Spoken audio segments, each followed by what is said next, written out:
All right, we'll go ahead and call the meeting to order. Hi, everybody. Clerk, will you call the roll? Bagent, Clegg, Here. Halliburton, Here. Sanchez, Here. Thompson, Woodings, Here. 4 present, 2 absent. Thank you. First up, we have Chloe was here, and then Chloe, after I told you you were on the screen, we took you off the screen. Chloe is going to present the nonprofit lease policy. As everybody, Thank you. I'll share my screen. While Chloe is sharing a screen, as everybody will remember, we saw this, it was probably 2 months ago or so, took feedback. And then Chloe and team have been out talking with the nonprofit lease holders about the potential changes, and she's here with feedback. Thank you, Mayor. Good afternoon, Mayor and City Council. As the Mayor just mentioned, and as Council is aware, staff has been working for the past half year to write and socialize a policy that standardizes the range of lease agreements the city has with nonprofits throughout our community.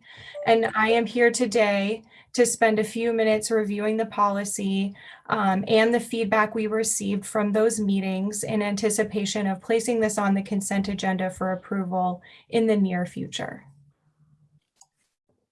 As a reminder, the city has been leasing city-owned buildings to nonprofits in the community for many years. The city has 12 nonprofit leases that pertain to this discussion, and the scope of these agreements vary in terms of length, monetary contribution, and the city obligation.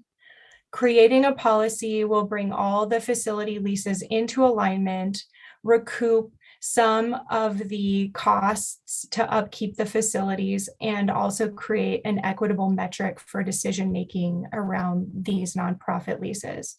Ultimately, the goal of this effort is to create a standard that allows enough flexibility for leadership to make decisions that are in the best interest of the community, as well as the nonprofits. There are 4 main components of these leases that will benefit from alignment. Chloe, Yes. I just realized that we can't see your screen. Oh, you can't? Oh, I'm going through my slides. Let me see. Well, and you're so succinct that I didn't even miss them, but then I just realized that you, as you were switching to the next one, that we were missing something. Thanks. How about Now, this? yeah, now we can see it. Okay. So I just highlighted what the policy will do. And now I'm on to what the uniform policy will entail. The first is a standard method for establishing rent that includes a third-party assessment of the market value of each facility. The second is a delineation of the landlord and tenant maintenance and utility obligations. The third is a definition of the length of a regular lease. And the fourth is ensuring there is direct community benefit. In May, I presented, along with Shirley, the council with an overview of the advantages of creating a policy and the elements that would be included in this policy. Council was supportive and then requested that we meet with the impacted nonprofits to review those proposed changes, gather feedback, and then report back. Upon that direction, we contacted each impacted nonprofit and conducted in-person meetings throughout the summer. In general, the conversations were very positive, and in many instances, the organizations we met with had been expecting an adjustment or change to their agreement and had been for some time. The conversations did, however, unearth a few important elements that have informed some changes to the recommended policy. One of those is a significant aspect that we came across in the course of these meetings were nonprofits who own the building that sit on city land. These cases led us to create a separate ground lease policy that will sit beside and complement the facility lease policy. The other thing we heard were from organizations who are planning to conduct significant improvements on city-owned facilities and wanted a longer lease term to ensure their fundraising efforts are sustainable. Based on that feedback, we adjusted the lease length and then also identified an option to ensure organizations have a right of first refusal when the lease comes up for renegotiation. Finally, knowing that funding is always a challenge to all nonprofits across the board, across communities, we emphasize throughout all of the conversations our commitment to supporting nonprofits by finding a sustainable solution for each entity as we implement these changes. Therefore, with these adjustments to the policy, we are proposing placing this facility and ground lease policy onto the consent agenda for official approval by the council. Once that has taken place, we will initiate a second round of conversations with nonprofits to begin renegotiating and updating these lease agreements. Of course, before all of that takes place, I would like to stand for questions and feedback from the council. And I will end my slideshow now. Hey, Chloe, thank you for the presentation and thank you for going to each and every single one of the nonprofits and having those discussions. The right of first refusal for the lease, does that eliminate the need for multiple renewal options? So the option to renew your lease 2 or 3 different times, is that kind of what took over for, 3 renewal periods? Madam Mayor and Councilmember Halliburton, thank you for that question. The purpose of the right of first refusal is to ensure that the nonprofits feel good or sure that they'll be able to remain and plan on remaining in that space for as long as they are interested in. We are planning to still have the lease come up at a 10 years is the maximum that we're recommending in the policy, to give both parties, the city and the nonprofit, a chance to sort of check in, make sure that the agreement is still working, update. Perhaps the market rate assessment will be different, and then sign something new. But the right of first refusal will then say, we'll let them make sure that they have kind of the first option at that space going forward. And then, Madam Mayor, just a follow-up question there. The right of first refusal that I'm usually used to in a lease usually has to do more with like the purchase of the property and not necessarily like the lease extension. It sounds like this is for a lease extension, the right of first refusal, if there was somebody else who wanted to come in and rent it. Is there also a right of first refusal if that property was ever to be sold, or is that not included in the lease agreement? Madam Mayor and Councilmember Halliburton, thank you for asking. That is actually not a conversation that had come up, but I think a very valid one that I will go back and confirm with our legal team on. Yep, perfect. Thank you. Madam Mayor. Thank you. Chloe, a couple of questions about if we are asking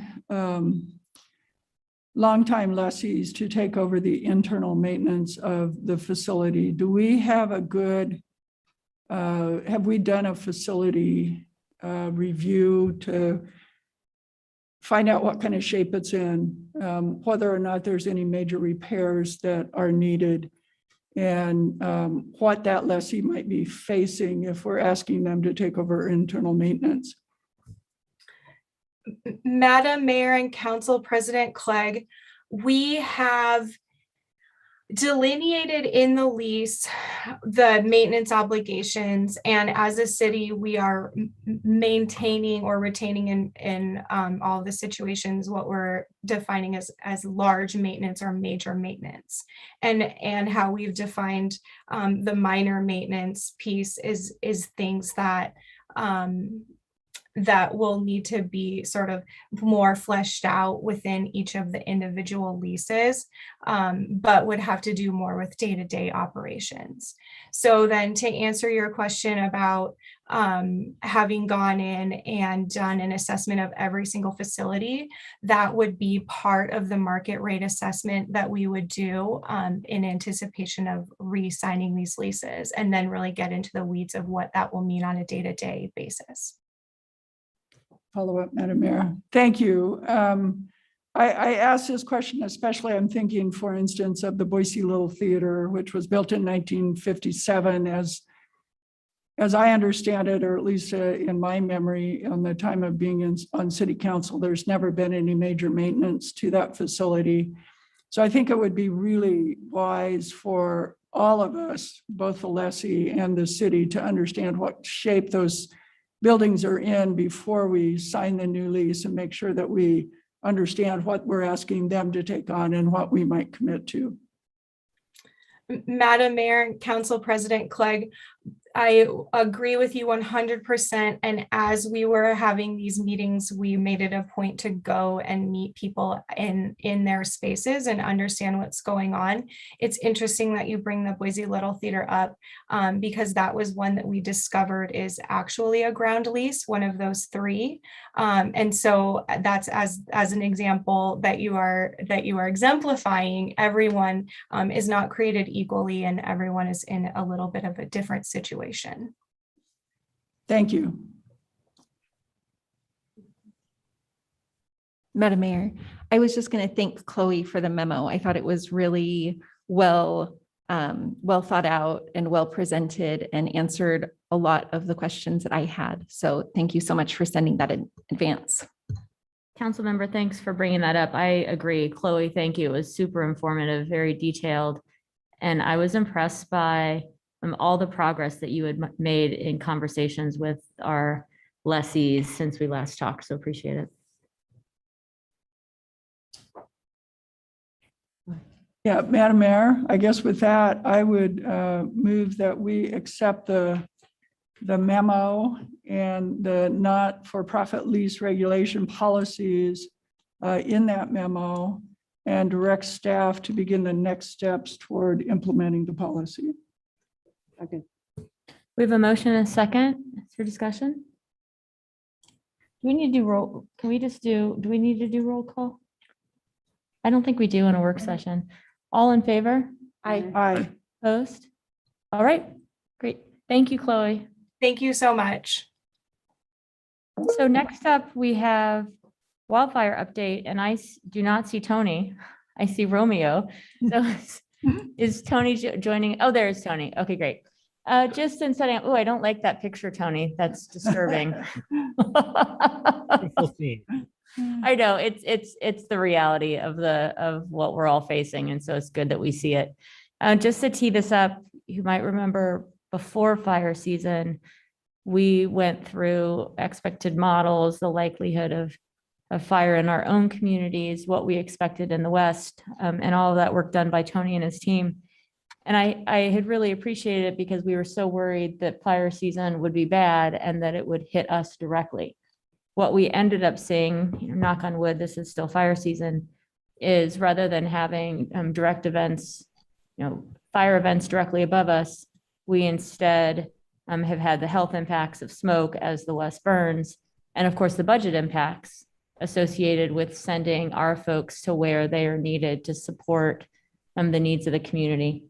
And because there are real budget impacts related to fire, which is related to climate, we as a council and a city have committed to lead on this topic. And I think it's super timely as we end what we hope we're ending the season, but that also last week the president was here not only to visit the center, but to elevate and in recognition of the work that each of us and as a community have committed to do to address climate, that again, that gets right back to pocketbook and family health issues that are so important to discuss. So appreciate that you guys are both here to kind of cap off end of season updates for us and help us think about what to expect next. Well, thank you, Madam Mayor, and members of council. Romeo Gervais, Assistant Chief with Boise Fire. So I'm going to let Tony lead this presentation. However, Tony got deployed yesterday for another wildfire. So Tony's in outside of Butte, Montana, up in Boulder, Montana. So I'm going to run the slides for him, but just to make sure that he had internet connectivity and stuff. And the view that you see there is much better than the real view because he's sitting in his car right now at a fairgrounds. So, Tony, if the slide presentation's up, so.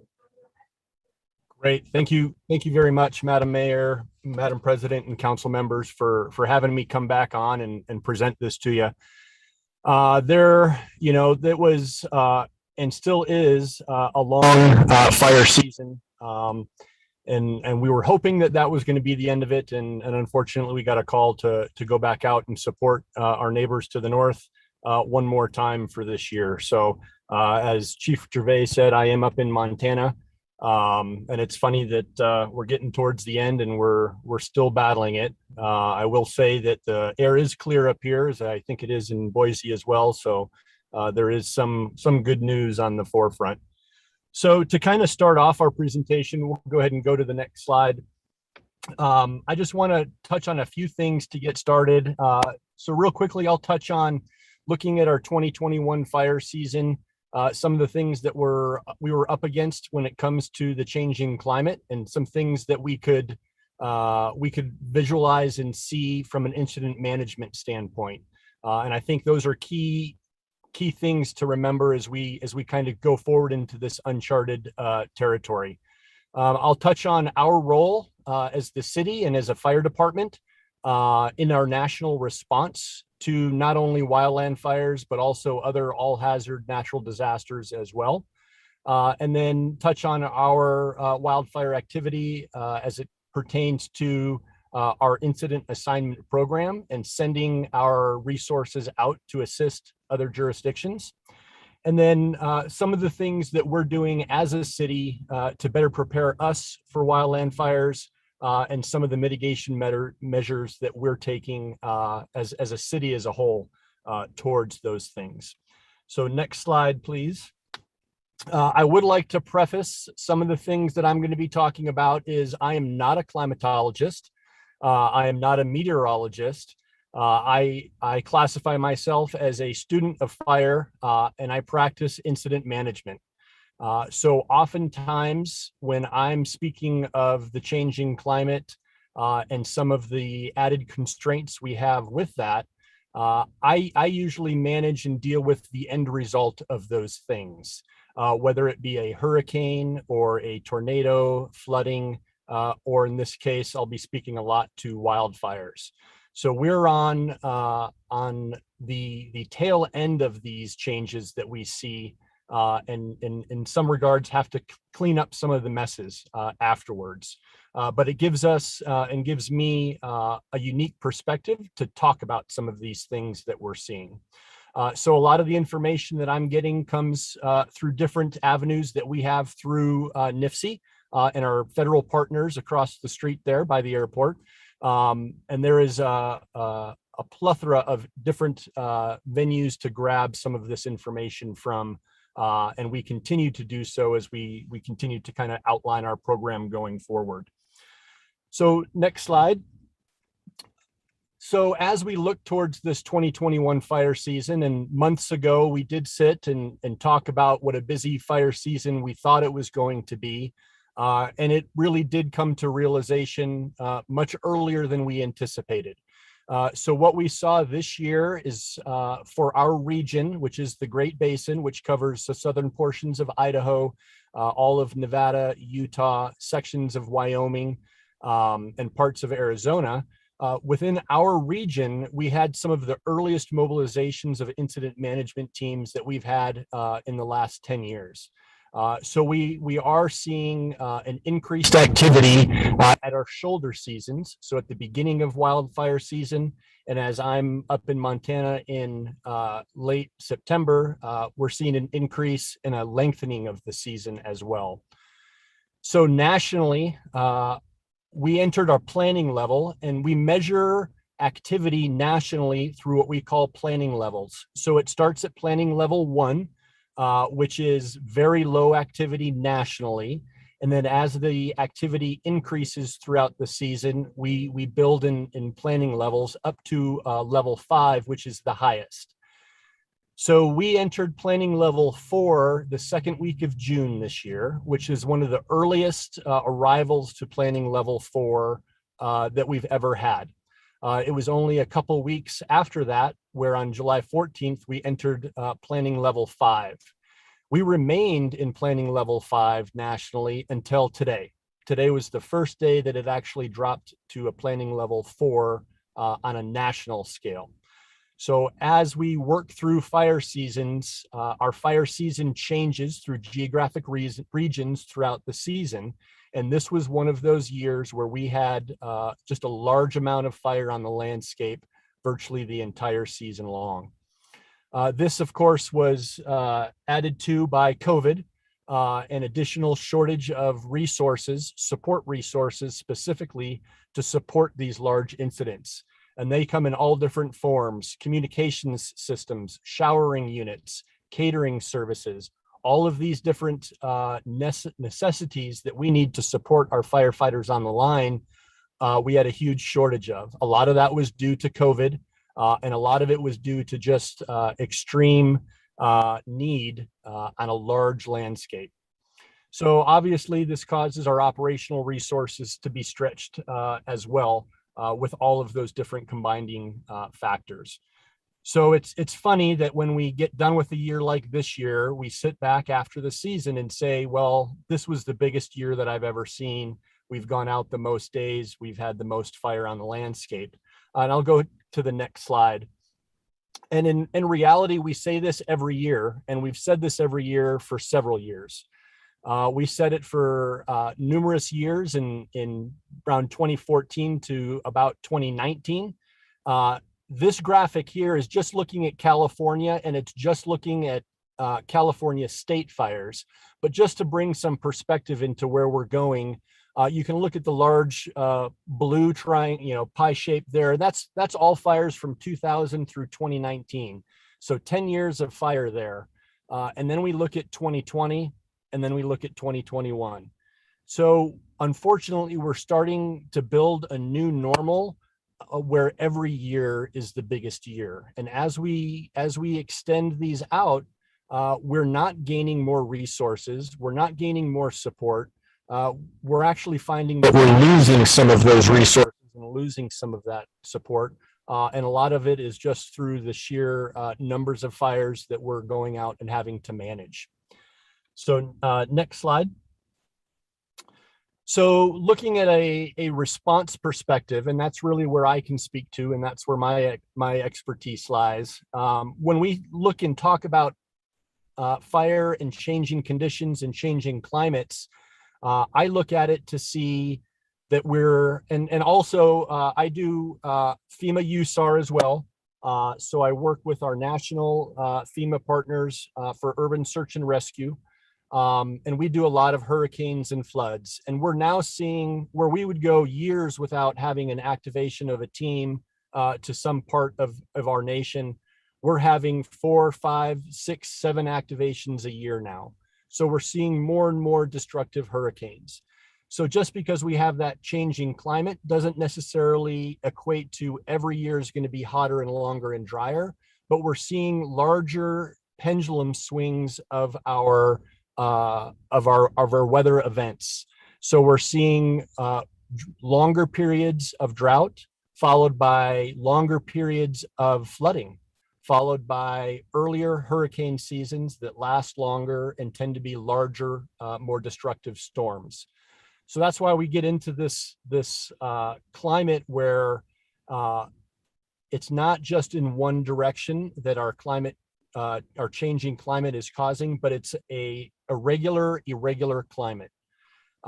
So we have larger fires. They're more resilient to our suppression actions, like we saw with the Caldera fire, like we saw with the Dixie fire, Tamarack fire, all of these large fires. Our fire modeling that we've used for the last 20 years to help predict where fires go and how they burn and where our best defense is going to be no longer works anymore. Our models underpredict what we're seeing on the ground, which puts us back on our heels to try and better suppress some of these larger fires.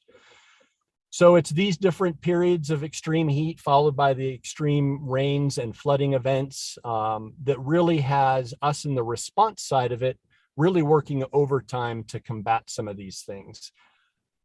So we'll kind of move into looking at again a national picture. So we'll go to the next slide and just look at some potentials that we have nationally focused more on fire. So we can look at this, and we're starting to get into some better pictures of what the rest of September is going to look like for wildland fire potential. And the next slide will actually get into October. So when we look at these pictures of the map here, the different geographic regions are outlined in the darker black. And we can go to the next slide, Romeo. There we go.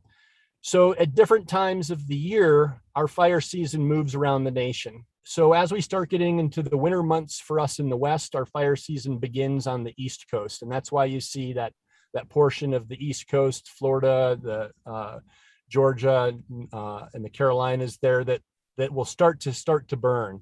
So what normally happens, it'll start in the East, it'll move across the Southwest, it'll come up through the Great Basin and then into the Northern Rockies and the Pacific Northwest. California is the anomaly, and they tend to burn almost year round, especially now with the additions of the prolonged drought within those areas. And so really what we're looking at is that pattern going to stay true, or are we going to see, as this significant wildfire potential is showing, right? We now have fires burning at the same time on two different coasts, right? We're starting to deal with this pendulum swinging in both directions, and we're hitting these extreme weather events when typically we don't normally see them. So we have wildfire potential on the East Coast, normally what is typically going to be our hurricane season.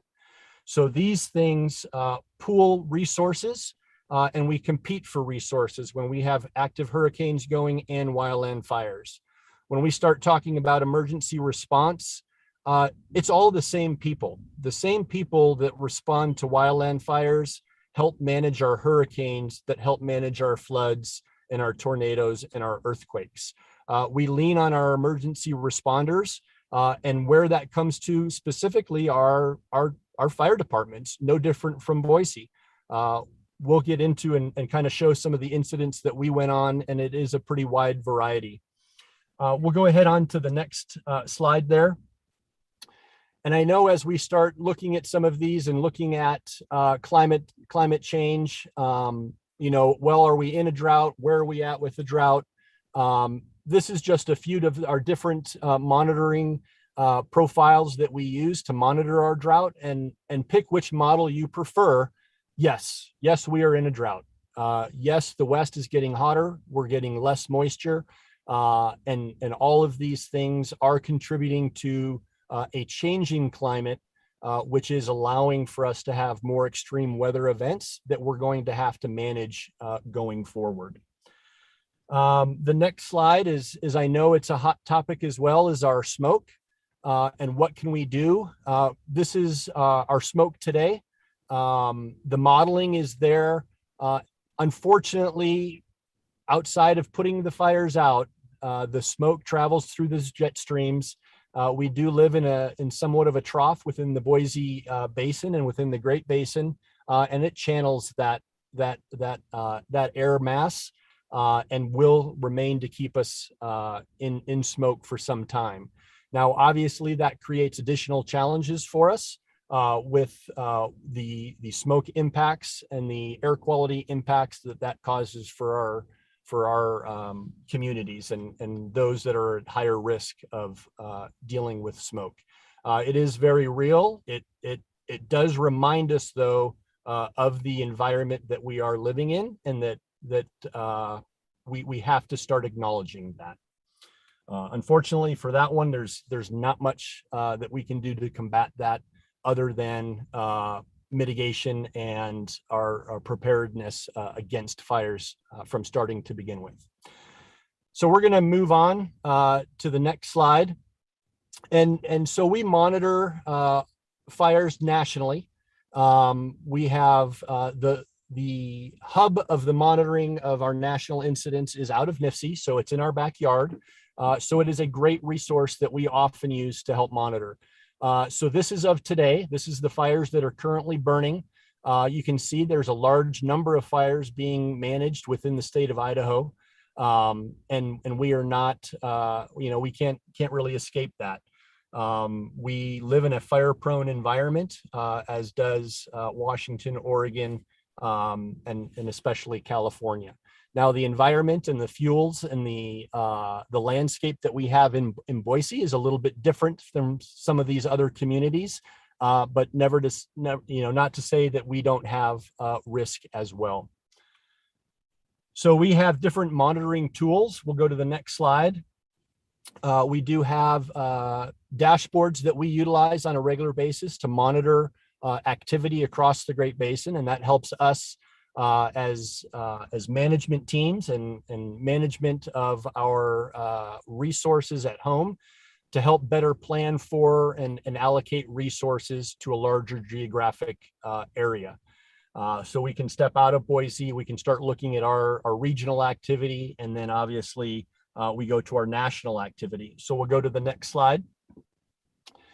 And so we do monitor through a daily situation report. This is from today, and you can see that we did drop our national preparedness level down to level 4. It gives us what activity took place the previous day. And we can see that we currently have 8 type 1 incident management teams and 17 type 2 incident management teams currently working on incidents today. And just to kind of put this year into perspective, total number of fires this year was 45,339 fires. That's nationally, for a total acreage of 5,700,268 acres. And now, realizing that our season is not over yet, we can look down then at the 10-year average, and that goes from 2011 to 2020 as of today. And you can see that we are right at our 10-year average. However, our season's not over yet. So most likely we will be a little bit above average for total numbers of fires. And then you can also see that our acres is a little bit below our 10-year average. But now there needs to be some context when we look at this to see the fires that we actually had. What we see now is fires that are burning bigger, burning into denser populated communities, and they are more destructive than they have been in the past. So that is something that directly affects us as managers of how we're going to move forward with incident management and fire suppression in the future. So now we'll go to the next slide and kind of our role as a community, as a city, as a fire department, our role in all of this and what we do and how we operate within it. We work through FEMA and Homeland Security, and we try to adhere to what they call the National Response Framework, which kind of lays out how we manage these larger incidents, realizing that all incidents start at the local level and work up through the different levels of government until it gets to a point to where federal assistance may be needed. And at each level, we have the ability then to reach out to our neighbors through mutual aid and auto aid agreements. We can go through county mutual aid plans. We utilize a state mutual aid plan, and Idaho does have a state mutual aid plan for resources. And then once we exceed the state plan, we then can get into some federal resources. So it's this plan that really, in this framework, that we're able as a city to help our neighbors out. It's through this that we can kind of give back, so that when the time comes for us to request help from our neighbors, that we can receive it. No one agency has the ability to manage some of these large scale events. And those events range anywhere from a 1 million acre fire in California that threatens and burns through numerous cities and communities. It also comes down to affect and to work in a situation like the Champlain building collapse, where the entire incident was less than 1 square block, but yet we had resources from across the nation that descended to help that community through that disaster. So now to the next slide, which will be what we're doing within Boise Fire. And really it's the larger city. We do have other city employees that participate in this program, and what we do and how we work within that national response framework to send personnel to Florida to assist in the building collapse. We send engines to various states. We send single resource folks to help as well. And we also get the benefit of these resources, training, education, and experience for fires within our own community as well. So next slide. So just looking at FY21, which is just this year from last October until currently, these are all of the incidents that the city had sent personnel to assist. So everywhere from Idaho, Wyoming, Utah, Montana, Oregon, Florida, we hit several different states, 6 states, and we can go ahead to the next slide. We had resources assigned through October of last year, and then again starting this June through September, and most likely to continue into October. We had resources in 6 states, 40+ personnel responded to these incidents, which equated to over 6,000 personnel hours assisting during these disasters. And then I do want to touch a little bit on the finance component, that all of the time and when it comes to personnel time, and expenses are all reimbursed to the city. And then the revenue that is generated through this program actually funds the program for the following year. So we'll go ahead on to the next slide. So that revenue that is generated is used to support our future programs. So it supports our education and training, not only for our firefighters, but also for our community. It helps staff brush rigs with overtime locally here within our community. It funds some of our mitigation projects, our wildfire preparedness, and then again, our public awareness programs is funded through some of those dollars as well. So as a city and a fire department, through our mitigation program, we adhere to what we call the National Cohesive Wildland Management Strategy, which basically has 3 components to it, which is our fire adapted communities, our resilient landscapes, and our safe and effective wildfire responses. So each of the programs that you see listed there directly ties into the national program to maintain a fire-wise or appropriate wildfire management strategy. So real quick on the funding of that, which will be the next slide. So just for FY21, we will have invoiced for a little bit over $800,000. Out of that $800,000, about 75% of that is a cost neutral. So we'll be reimbursed for about 75% of that to come back to make the city cost neutral. And that is going to be for all personnel time, all travel expenses and things like that. So where some of this revenue is generated, and it's about 25% of what we invoice is actually revenue to the city. So that comes from the contracted rates for our equipment. So our engines and our vehicles that we drive. Command staff is actually reimbursed for their straight time. So that comes back in as revenue. And then we charge a 5% administrative fee to manage that process. So that funding source then goes back in to support those programs that we just talked about for the city. And then we'll quickly go to the next slide. I know I'm going a little bit long here, but I want to make sure we touch on all of the preparedness activities that those funds are supporting. So this year in 21, we completed 115 wildfire home safety evaluations. That's our personnel going out and working with homeowners on things that they can do to make their homes safe. We continue to work with the 10 Ada County Firewise communities. We work to pass new and updated legislation and ordinance for our building and landscaping provisions. We're currently working with the county on a countywide evacuation plan, and we hope to have that put into play later on in the year. And then something that I did leave off of here that I would like to just quickly mention is the collaboration and the coordination that we do as a city with our partners across the state. We hold a weekly wildfire, which is now turning into a weekly COVID meeting with all of the other state fire departments across Idaho. and use that to continue to collaborate and work together on a lot of these issues that we've kind of talked about. We're looking to collaborate and work with our state partners to help affect better legislation to support wildfire and wildfire mitigation.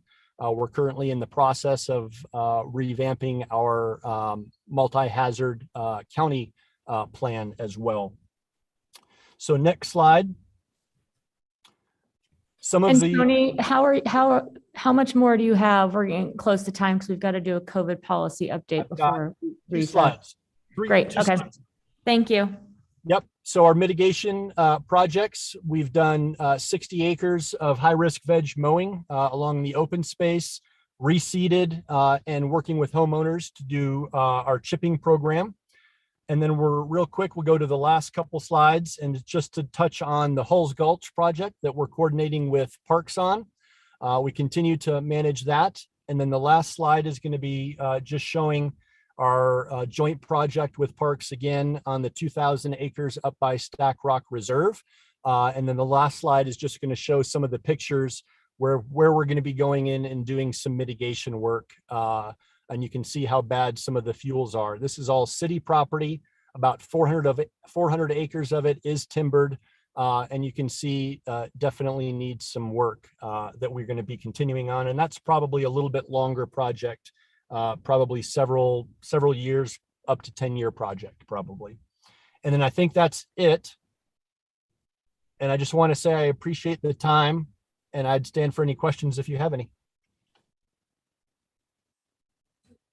Look, it looks like we're good, Tony. Thank you so much for joining us and good luck out there. Thank you very much. All right, Christine is here with a COVID policy update. As everyone saw, the state went into crisis standards of care last week. St. Al's went into their own yesterday evening, I believe, or this morning. We, working in consultation with the hospital systems and medical providers, made changes last week to our events process that Christine will go through and remain in constant communication with them as we watch this unfold in determining whether or not there are other steps we should take as a city. We've made it clear both to the state and to others, as have medical professionals, that we believe a regional or statewide approach is needed, given that so many of our hospitals are impacted by those outside of our own city as the regional medical center. But thanks for being here, Christine.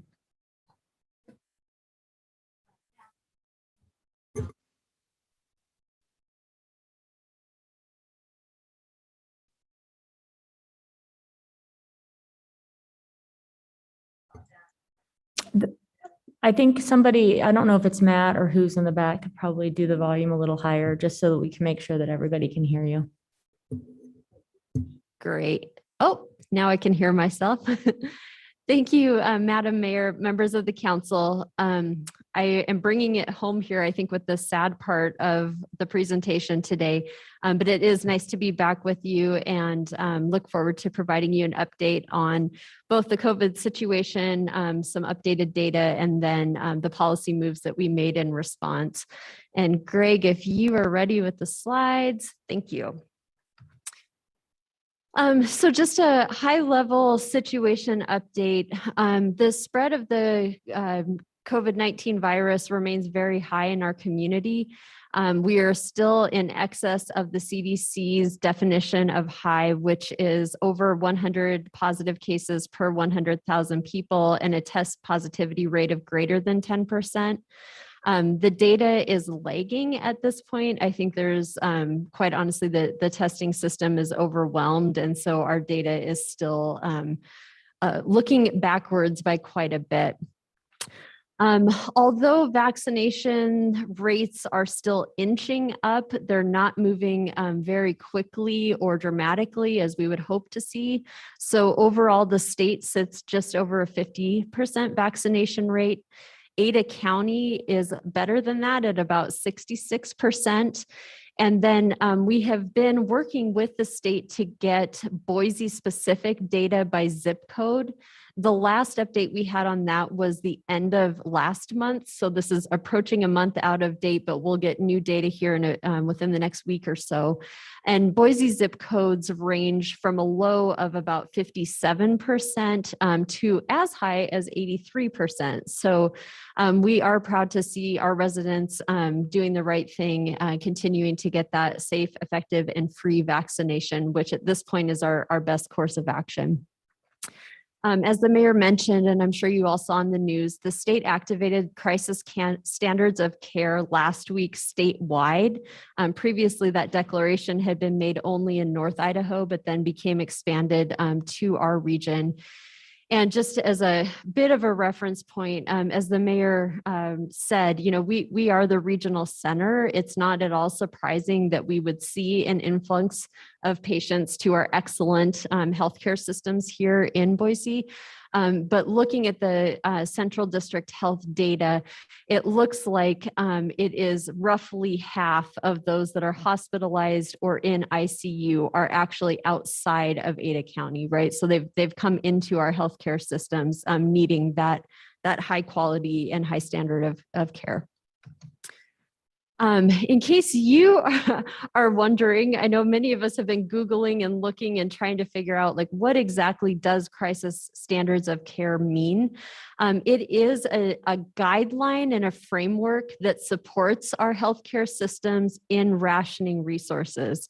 So when we arrive at this point, it means that there are not enough resources to treat all of the people that need treatment.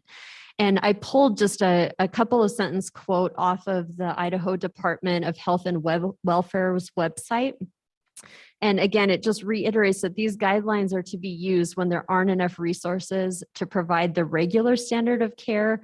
And again, the goal is that we're extending those resources and that care to as many patients as possible and saving as many lives as possible. As of yesterday, both St. Luke's and St. Alphonsus have activated crisis standards of care. So it's kind of stark and dramatic to me to follow the presentation that we just got from Fire, where we're seeing this coordinated national and regional response.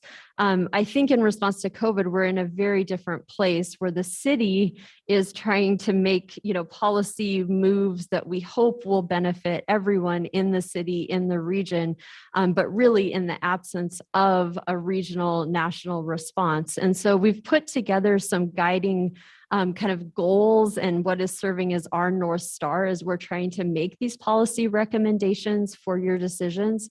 And that really is first and foremost, as it has been all along, protecting public health and our own employees' safety. I think in the last week or so, we really felt the need that we acknowledge and respond to these healthcare systems in crisis, not just carry on as though nothing has changed or nothing's happening around us. And finally, model safe practices for the community and continue to enable safe places for people to gather. And so with those as our goals, we made some updates to our special events, COVID protocols. This applies to all events that are permitted through our city processes, as well as in events that are taking place at our facilities or on our property. We differentiated by size of event, so trying not to do a one size fits all, but trying to factor in kind of the risk and the number of people involved. And then to the best of our ability, we tried to apply CDC guidance to these different categories of events, knowing that there isn't just a simple formula out there. And so the protocols for events with less than 250 people, we are requiring masks indoors and outdoors if it is a crowded space and that physical distancing can't be maintained. We've asked event organizers to provide masks for attendees. We've asked that they have COVID protocol ambassadors on site, informing folks, handing out masks, encouraging compliance. And then because these are smaller events and maybe things, like a park rental for a family reunion or, kind of smaller, less professionally organized events, we've provided a standard safety plan for them.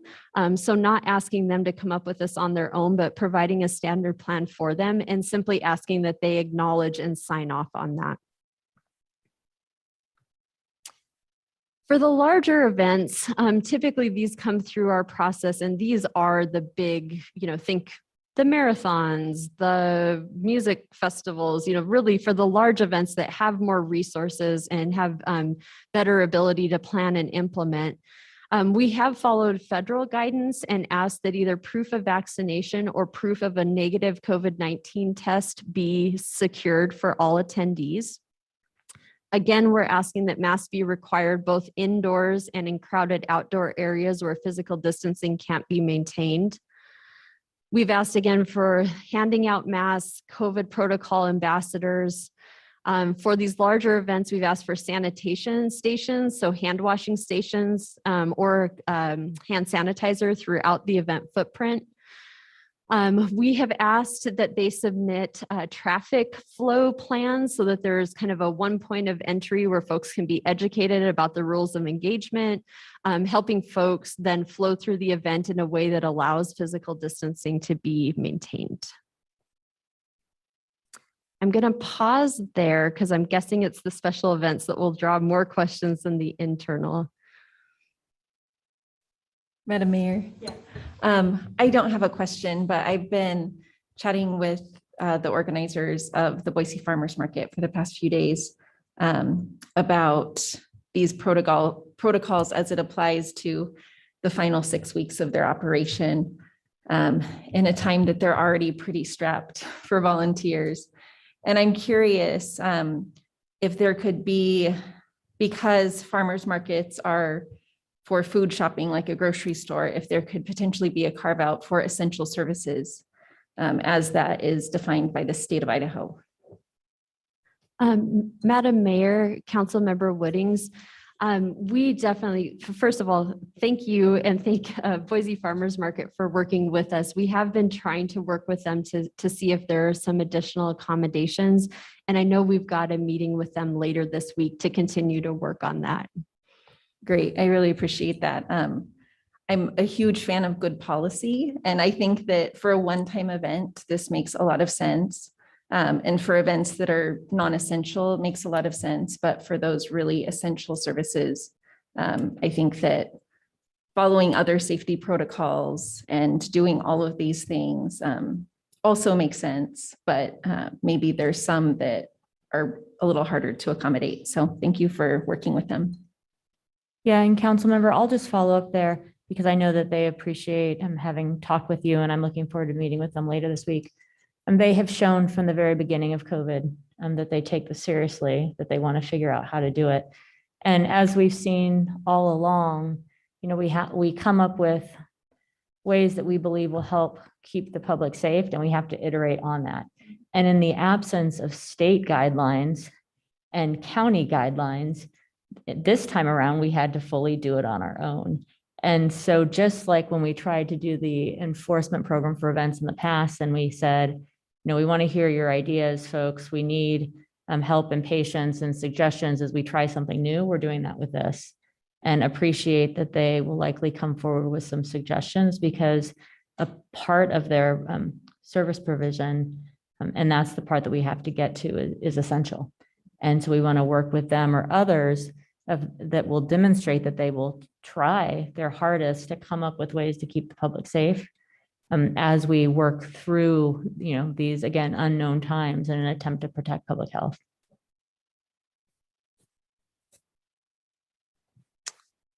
Okay, moving on then to internal policy updates. This is slightly easier because we are an employer and we have a little more latitude over policies that we're implementing for our workforce. And so we've expanded our vaccine incentive program. So adding on to the federal program that was promoting vaccination beginning, like say in June, we've gone back and retroactively said, hey, anybody who's made this choice and done the right thing, we would be happy to incentivize and reward you for doing that. Again, due to the crisis standards of care being declared, we did decide to restrict travel. So we've gone back to business essential travel only. So that is, think of someone that has to travel to a training to maintain their certification or, things that truly are core to our business. And then we've asked that they provide proof of vaccination. And that really has to do with quarantining rules upon returning. And so that seemed like the easiest way to provide that essential business travel.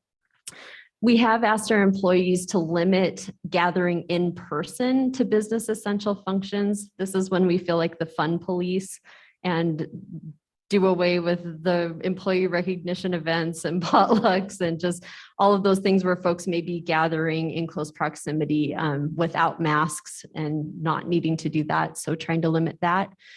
And then finally, there are some spaces, I know any of you who have walked around City Hall, we do have several spaces in our facilities where employees are working in crowded open office spaces. And so in accordance with our hybrid work policy, we have asked folks if you are in tight quarters, considering making use of that hybrid work availability and teleworking if you can, just to create a little more space. With that, I am happy to stand for any additional questions. Madam Mayor, a couple of questions. So back to the special events. How are we going to enforce the requirements, especially the masking ones outdoors? Sure, I'll jump in here because this was asked when we announced it. And the reality is it'll be difficult to enforce. We've asked events organizers to have those ambassadors to enforce it. And then it's the don't mess it up for the events that come after you approach, right? We need to kind of hold ourselves accountable as event organizers so that future events can happen. And if we don't see this working, we will have to relook at and rethink the role and place of events in our community. Thank you. And then one second question. In City Hall, in those crowded spaces, if we can't go to hybrid work options, what other things did we consider, if anything? Madam Mayor, Council President Clegg, I think the very, very good news on this front is our facilities are about the safest place to be in the city. We have our mask mandates. We're following all of the protocols and procedures, and happily we are not seeing employee to employee spread. So we are hoping that this is as far as we would need to go with any of those restrictions. Right now, we're not considering closing services, closing facilities, really taking a big step back. So if the situation maintains as it is and folks continue compliance, we hope that this is as far as we would have to go. Thank you. You anticipated what I was thinking, which was, are we going to have to close facilities? So thank you. And I'd say too on that, we acted in July to prevent having to close facilities. When we saw wastewater data, when we finally received from the state zip code vaccination rates, we were able to then look at what the citywide vaccination average was. And likely based on where our employees live, our best guess of vaccination rates within the employees, and decided at that point, the prudent thing to do to be able to keep open libraries, Ice World, all these facilities was to go into a masking order to protect our employees, but importantly to protect the community as well. And we've seen that pay off when we compare our ability to keep facilities open versus other communities in this region. Madam Mayor. Yeah. Thank you. Thank you so much for that presentation. I don't know if any of my colleagues have had this touch them personally, but I have. And my family in Arizona just posted on our family Facebook page that we're to pray for my uncle Griselio, who's my mother's younger brother. And he's 89 pounds. They don't know what's wrong with him. And they're not going to find out what's wrong with him because Arizona was the first state to enact the crisis standard of care. And so they took him to the hospital. They put him in what he describes as a closet, because that's the only space they had. And he wasn't getting the treatment that we would normally get when you're in a bad medical state. So my cousin, who's a respiratory therapist, took him home. He will not eat, and he's probably going to die. We won't know what he will have died from until it's time to perform an autopsy, most likely. And like I said, my cousin is a respiratory therapist. She's one of the strongest people I've ever met, most compassionate people I've ever met, never complains. And a few weeks ago, she made a post on Facebook that was a desperate cry, basically saying she didn't want to do this anymore. And you would have to know my cousin to know that it was more than just, I'm tired of doing this job. We saw it as a plea for help. And so I know that we want the world to move forward. We have events in our city that we miss desperately, like Tree Fort and the farmer's market. There's a lot of things that make us feel normal living in our city. And we talk a lot about personal freedoms. I guess I feel like I would be remiss as a public servant, as a member of this community who cares about the people who live here, if I didn't say we need to take personal responsibility. It doesn't matter what we as a city of Boise decide is okay. Take personal responsibility for your own health, for the people who love you. And if you can avoid being a part of events like that, where you are putting yourself at risk, please do. And I say that knowing that I'm probably disappointing a lot of people by going on a record as saying that. But in honor of my uncle Griselio, who's probably not going to live very long, in honor of my cousin Andrea, who I hope will continue to be a respiratory therapist where she's desperately needed, I have to say that. Madam Mayor, I can make it pretty quick. First, Council Pro Tem Sanchez, I'm sorry to hear about that news for your family. I've had it affect me personally, and I know how difficult that is, and I know that difficulty is different for everyone. So I apologize for that. I guess I just have kind of one comment and something that may be helpful for me. I really appreciate the safety precautions that we're taking both at the city and with this new policy for events. And I think that they're really good policies, and I appreciate the events that are incorporating them, as well as events like Tree Fort, who actually, incorporated them before the requirement was actually there, who went above and beyond.